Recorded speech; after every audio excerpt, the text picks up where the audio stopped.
It's been said so many times before that it's become a cliche, but it is true. We live in a world of constant and rapid change.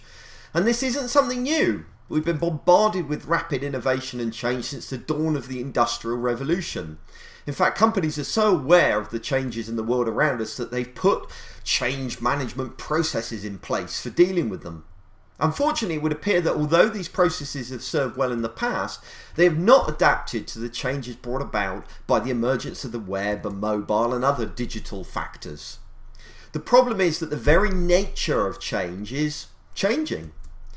If you look at the 20th century, you'll see a huge amount of change. The rise and fall of manufacturing, the birth of the digital economy. There's certainly been no shortage of change. However, if you look closely, it was fairly predictable and the economic environment fairly stable. Change was evolutionary, and it didn't take huge insight to see what was coming over the horizon. Today, things are different. Change is much more volatile. It's harder to predict what will emerge and what you should invest in. Take, for example, the rise and fall of Adobe Flash. Many organisations had to spend considerable amounts moving away from that technology, not to mention the career impact for thousands of Flash developers. The success of a new technology or innovation can be influenced by numerous factors outside of itself, making the landscape all the more complex. However, most important of all, change can no longer be controlled. Most companies' change management approach attempts to control change. They attempt to manage risk, resist change, or, if all else fails, control the direction of change. And that stood them in good stead for a long while. Before the web, they could shape markets, define style and taste, and tell consumers what to like. They had the budget and reach to speak to consumers in a way nobody else could. But the web has changed all of that. Everybody has a voice now, and that means that you cannot control change. It can't be controlled and it can't be resisted. Take, for example, how the music industry responded to Napster. Napster showed consumers that they didn't have to go to stores to buy music, or buy entire albums for the sake of one song they liked.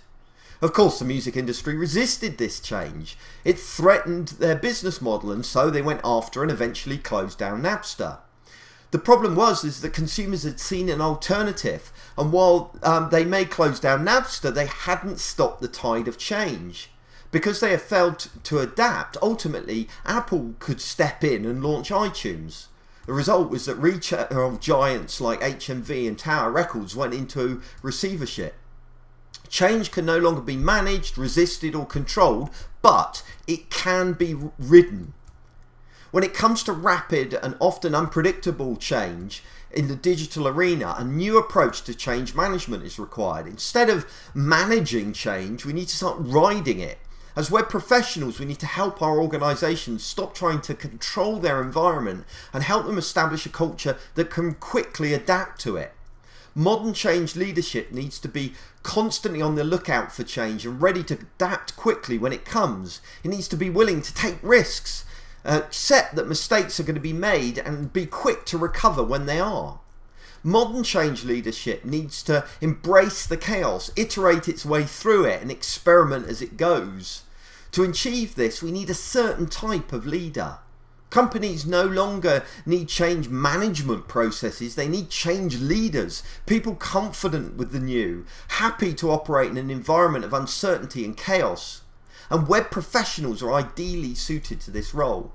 Web professionals are used to having their eye constantly fixed on the horizon and adapting to new innovations as they become relevant. They're comfortable with identifying what will succeed and what will fail, but they're equally happy to adapt quickly if they get it wrong. However, a change leader has to go further than many web professionals are willing to go. They have to become mavericks in their organisation, unsettling the status quo. They need to challenge the way things have always been done because they're confident that these processes will no longer work in the new reality. They know that the world has changed and that what was once safe ground no longer is. They understand how companies are comfortable working in the way they've always done, but recognise that that needs to change in the new world. As Leroy Hood wrote, bureaucracies are honed by the past and almost never can deal effectively with the future. The question is, are you willing to do what it takes? Are you willing to take that risk? Are you willing to challenge the way things are done in your company so that they can be ready when the next change comes around the corner?